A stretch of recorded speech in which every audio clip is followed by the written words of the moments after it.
দেশের ইতিহাসে প্রথমবারের মতো একই দিনে জাতীয় সংসদ নির্বাচন ও গণভোট অনুষ্ঠিত হতে যাচ্ছে।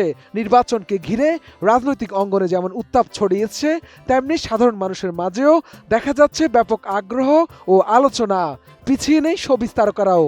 12 তারিখ সারা দিন ধানের শীষে ভোট দিন, তারেক ভাইয়ের সালাম নিন। বিগত নির্বাচনগুলোর মতো এবারে নির্বাচনেও প্রচারণায় মাঠে যেমন সরব ছিলেন দেশের শোবিজ তারকারা, তেমনি সামাজিক যোগাযোগ মাধ্যমেও নিজেদের নানা মতামত জানাচ্ছেন তারা।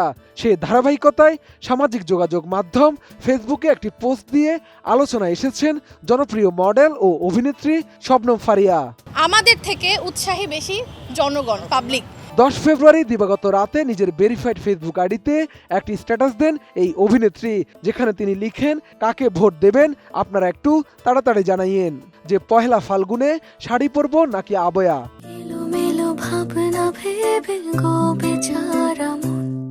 ফারিয়ার এমন পোস্ট মুহূর্তে নেটিজেনদের নজর কাড়ে। অনেকে এটি নিছক হাস্যরস হিসেবে দেখলেও কেউ কেউ রাজনৈতিক প্রেক্ষাপটের সঙ্গে মিলিয়ে বিভিন্ন ব্যাখ্যাও দিচ্ছেন। তবে পোস্টটি প্রকাশের পর তা নেট দুনিয়ায় রীতিমতো ভাইরাল। নানা মন্তব্য করতে শুরু করেছেন নেটিজেনরা।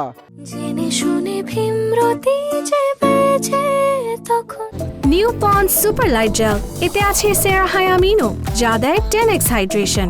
স্কিনের তৃষ্ণা মেটাও, সফট স্কিন পাও, মিরাকলস হ্যাপেন। শবনম ফারিয়ার ওই পোস্টে একজন নেটিজেন লিখেছেন, বুবু আমার চিন্তা নাই, আমি পাঞ্জাবি পরে বের হব, ফাইনাল, এবার যেই জিতুক। এছাড়া আরেকজন মন্তব্য করেছেন, আপনি যেটা ভালো মনে করেন, কারণ আপনি স্বাধীন দেশের নাগরিক, স্বাধীনতায় আপনার অঙ্গীকার।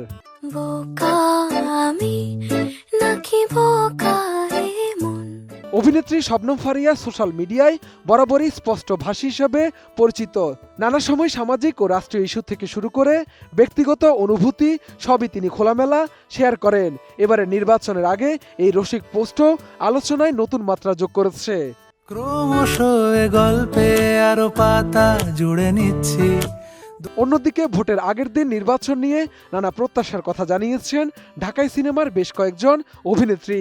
চিত্রনায়িকা অপু বিশ্বাস জানান, ভবিষ্যৎ সরকারের দায়িত্বে যে দলই আসুক, নারীদের নিরাপত্তা চান তিনি। চিত্রনায়িকা বুবলিও নতুন সরকারের কাছে তার প্রত্যাশার কথা জানিয়েছেন।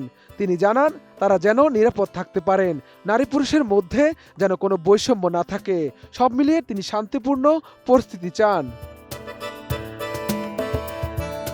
অপু বিশ্বাস শবনম বুবলি ছাড়াও ভবিষ্যৎ সরকারের প্রতি নিজের প্রত্যাশার কথা জানিয়ে রাখলেন ঢাকাই চলচ্চিত্রের জীবন্ত কিংবদন্তি অভিনেত্রী ববিতা।